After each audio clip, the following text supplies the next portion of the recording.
Soon you guys are gonna have a big choice to make. Are you gonna be saving up for Kazuha, saving up for Yoimiya, you saving up for Ayaka? Which one of the three are you gonna be going for? We're gonna go over my little interpretations of what the upsides or downsides of these characters are and what it is that you guys need to be thinking about when we're talking about these three new characters coming soon to you in Genshin Impact. Now the first one here is going to be the first one that we are knowing that is coming out. He's going to be Kazuha. Obviously he's an anime character, and I know a lot of you guys are super hyped for him. He looks super awesome, and he also looks super awesome to play. He's got that nice autumn aesthetic. He's got that wind katana. He looks super cool.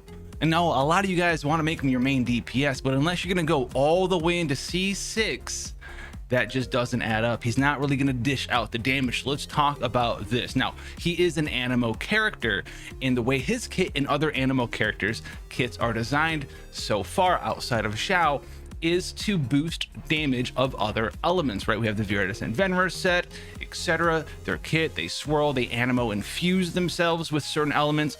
And so Kazuha, being an animo character, not even getting into his own kit, is already at a disadvantage here. You can't swirl and reduce animo damage, which means you have to, put him in with, C4 Gene, C6 Venti. That's the only way to reduce resistance to animo. So he's always going to be weaker than another choice that you want to make for your main DPS, because you could just pick a pyro character or a hydro character or a cryo character or an electro character.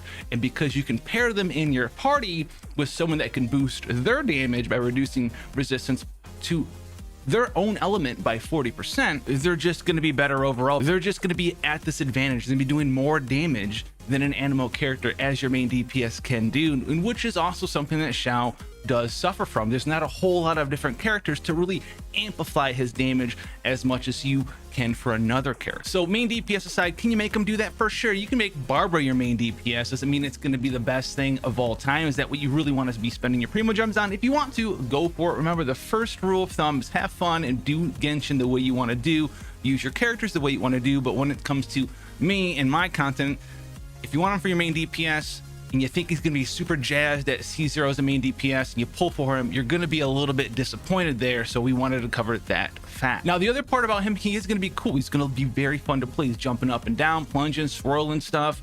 Got that 1.6 buff out there. So you want to stack Elemental Mastery for the swirl buff in 1.6. Plus, on top of that, his kit really revolves around stacking Elemental Mastery because of one of his ascensions. Now, when he swirls, whatever he swirls, whether it be pyro, cryo, whatever of the four other elements that can be swirled, he is going to be boosting that type of damage for your entire party based off of how much elemental mastery that you do have. So you want to stack as much elemental mastery. This is how you make him do more damage with his secondary stat on swirl, EM, and then actually be that pivotal damage boosting role. You stack EM, you're going to give a 30-40% damage bonus, and where the Venom set, reduce the resistance of that same element by 40%. That's really his shtick. If you do that, that's where you're going to find the value in this character. And this is going to be the first character, maybe for a lot of you guys, you don't have animal characters out there that you haven't worked on yet,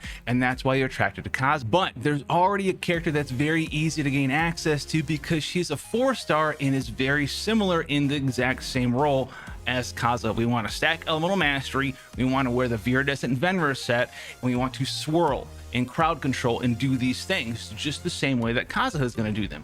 Well, who is that character? You're right, it's Sucrose. Little old 4-star Sucrose out there wants to have the same gameplay style and will affect your team in about the same way here, because what Sucrose does is she will give points to your own teammates' elemental mastery based off of her own elemental mastery, 20%. So if you build her up for 1,000 elemental mastery, which you can do, and you swirl a pyro character, you're going to be boosting your pyro damage for your pyro character by a ton, because guess what? They're going to be doing melt, or they're going to be doing vaporize, and they're going to have a free 200 from her Ascension 2 plus a flat 50 from her Ascension 1 a free 250 elemental mastery for Melt and Vaporize. But that's not just it. It's not just for Melt and Vaporize teams. You could be running another team because of the 1.6 changes for the buffs to the other reactions due to elemental mastery changes. So if you're running like the Electrolyzed Child team, you're running some sort of Overload team,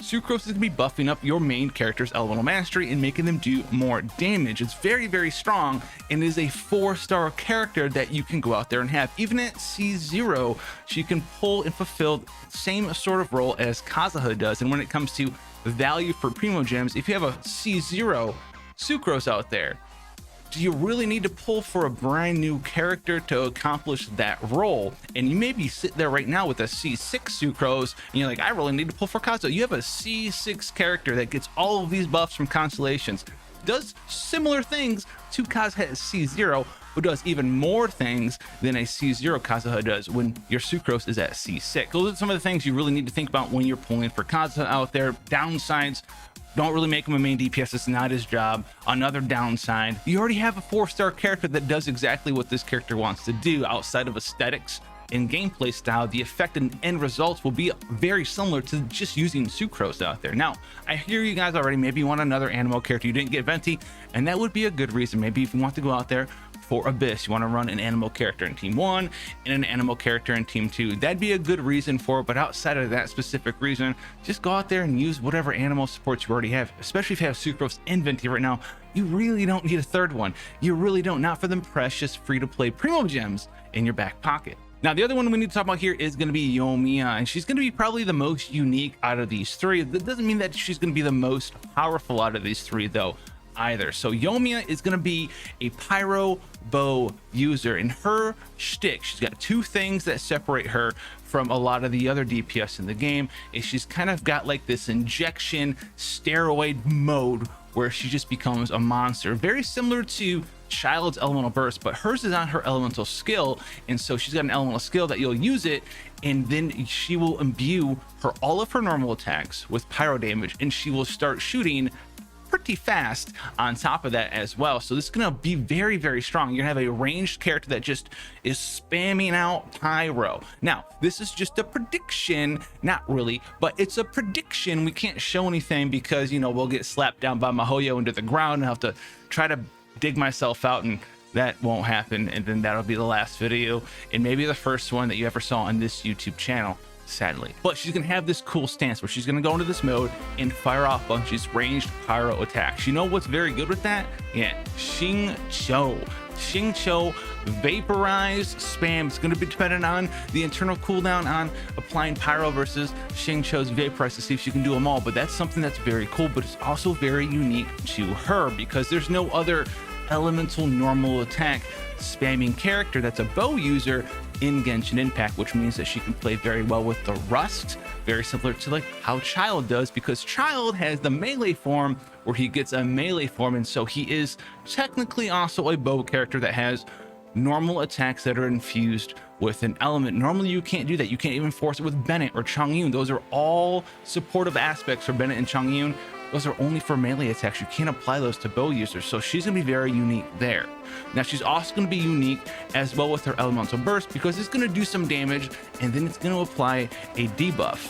And when you attack the enemy, the debuff will detonate multiple times. You can go in there and just hit them every time you attack them, and it will blow up for AoE pyro damage. The caveat being, she can't detonate said debuff. So she's gonna have this little bit of a thing when you want to swap back out. Another really good reason to run Xingqiu, right? You pop Xingqiu's elemental burst, you pop her elemental skill, you pew pew pew pew pew pew pew pew pew pew pew pew pew, and when it runs out, you pop your elemental burst, and it applies that pyro debuff, and it's gonna hit him for pyro. You run up your normal attack with Xingqiu, it applies pyro, and then you hit him for that big, juicy, full vaporized damage. You can smell what's going on here just between these two characters. So if you're a Xingqiu lover, Yoimiya is gonna be good for you. Outside of that, guys, she's got nothing really super insane. I mean, she's just your DPS character. DPS is her DPS. We had to talk about Kazuha more, but Yoimiya is gonna be cool. She's gonna be fun to play. She's a bow user. She also has one last thing. She does have a level 2 charge shot like Ganyu, but it's not quite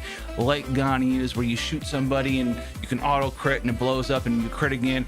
Her level 2 charge shot shoots out homing arrows, so you can't miss with it. So in the downtime, maybe you don't want to swap out of her, you'll have your normal attack spam E mode, and then you'll have your charge shot gameplay afterwards. So there's going to be a lot of cool stuff you can pull off with this character. She's a pyro character, so they're always going to be strong. I mean, it's melt and vaporize, so it's always going to be strong. But outside of just doing damage, it's really kind of her shtick. She's going to play really cool and very strong with good old characters like Venti and Xingqiu. Everyone that you really like to use, she's going to have a good time with them. So that would be another reason to pull for her. Maybe you just like fireworks. I mean, who doesn't like fireworks? I think, Mom, you like fireworks? She doesn't like fireworks. Now, the last one here is going to be Ayaka, which we just covered. She sounds very strong and very powerful here. So the real thing about Ayaka, her main gimmick is she's a fast multi-hit sword character, which actually is very powerful in Genshin Impact because we have a lot of good swords. We'll touch on those in a hot minute though. So what she does have though, her 4th hit in her normal attack string hits 3 times, and then you can animation cancel that into her charge attack, which can hit up to 3 times as well. So 6 hits and 2 attacks, very powerful. You also can go ahead and imbue Cryo into herself. Now, one of the biggest benefits for Ayaka is that Cryo's gotten a lot of love recently. You can play her in a lot of ways, and she already has a guaranteed top tier team to be in. And I'm not talking about just your generic freeze team. No. Although that is a good team, you pair it with Xingqiu, good to go there, but there's already a guaranteed good team that you could put her in there and upgrade this team. Now, this team is the national team. It's been something that's kind of been getting into the NA and the global meta, but it's really been a part of the Chinese meta for quite a while here. And this week I'll be covering it on the channel, so if you want to see that, go ahead, hit that subscribe button, notification bell on, so you can come back for more. But this team, the national team, is composed of all 4-star characters. You have Xingling, who's built for pyro damage. You have Xingqiu, who is there in pretty much every top tier team. You know what Xingqiu does at this point. You have Bennett, and then you have Chongyun. And this team is all about maximizing the pyronado of Xingling over and over as much as possible, so you can melt / vaporize it. That's why Chongyun's there, because Xingling has a very fast attack speed, so you can always make sure you're able to melt that. Xingqiu's there, so you can always make sure to vaporize that. And Bennett's there because Bennett's one of the best characters in the game, especially with Xingling, because snapshotting, yes, it's still in the game. I've gotten a lot of questions about that, but snapshotting still exists, and as long as you cast Pyronado in Bennett ult, you can run around the field willy-nilly with the Pyronado out, and it will count as if you're still in Bennett ult, which allows you to really do a bunch of damage here. But how does Ayaka factor into this team? You kick Chongyun out and you put in your 5-star Ayaka, and she can fulfill the same role. She'll have a full team ready to set up and support her, right? She'll have Xingqiu, which we've talked about with other characters, so you can freeze with him. Because he's there, you get that freeze whenever it is that you want during his elemental burst. But also, if you freeze somebody and you're ready to go ahead and melt them with your Xingling, you can still do that. It doesn't negatively interact with that. Bennett's still there as your healer and your big DPS buffer, which will allow you to drop Ayaka's huge mod elemental burst into the enemies as well. So this team is going to be her best team. I'm telling you right now, the national team, but kick Chongyun out and put Ayaka in, that is the team. So if you're dead set ready to pull Ayaka, level these characters up, work on Xingling, work on Xingqiu, work on Bennett, and come back this week sometime so I can showcase that team for you as well. So out of all 3 of these characters, you have Kazuha, you have Yoimiya, and you have Ayaka. So Ayaka has a dead set #1 team ready to rock and roll. And if you like her a lot, you already know what you need to do there. The downside of that is that team is already really good, but maybe you don't want Chongyun. That's a team that you could put Ayaka in, but you don't have to. So that's her one negative there. Outside of that, she's a very good character. Kazuha here, his downside is he's easily replaced. He's just like your other generic sort of Animo character. He's not going to be your main DPS. He's not a Zhao off the field or anything like that. No. He's going to fulfill the same sort of roles that Venti and Sucrose do. Now, if you don't have those 2 characters, he'll be a little bit more attractive to you. However, how hard is it to really get a Sucrose? Do you guys really have one? That's what you really need to think about when you're thinking about pulling for Kazuha. And then lastly, but definitely not least, is Yoimiya. Probably the most open-ended of these different characters. Very different gameplay. Ayaka's very straightforward. Kazuha's very straightforward. Yoimiya, you really have to think about, right? She's got that stance where she's just becoming child-esque, where she's hits very fast, very hard, can abuse that because it's all pyro damage. She's just got that elemental burst that does some damage, but then you need to really think about, do I need to swap out? Do I need to put in a secondary DPS so they can proc my AoE pyro debuff on enemies? etc, etc. So she's gonna be another character to be harder to go really ahead and think about. Now the main downside for Yoimiya is she is just your generic kind of I just do damage, I'm a pyro character. Not a whole lot of supportive aspects outside of the whole my elemental burst makes me want to swap out and do damage with a sub DPS, but outside of that she's just your generic pyro character. I want to do damage. Now which one of these three should you pull for? That's going to be dependent on where you are in your account and what sort of play styles you like, and that's just something that you guys have to answer for yourselves. Ultimately that's how you should play the game. Play for fun, not for meta, but I hope that I brought a balance of worth of your primo gems, fun, meta, all that stuff all together for you guys so you can help yourselves figure that out for you. Until then guys, if you want to see more stuff, check us out, hit that sub button, and I'll see you in the next one. Take care guys.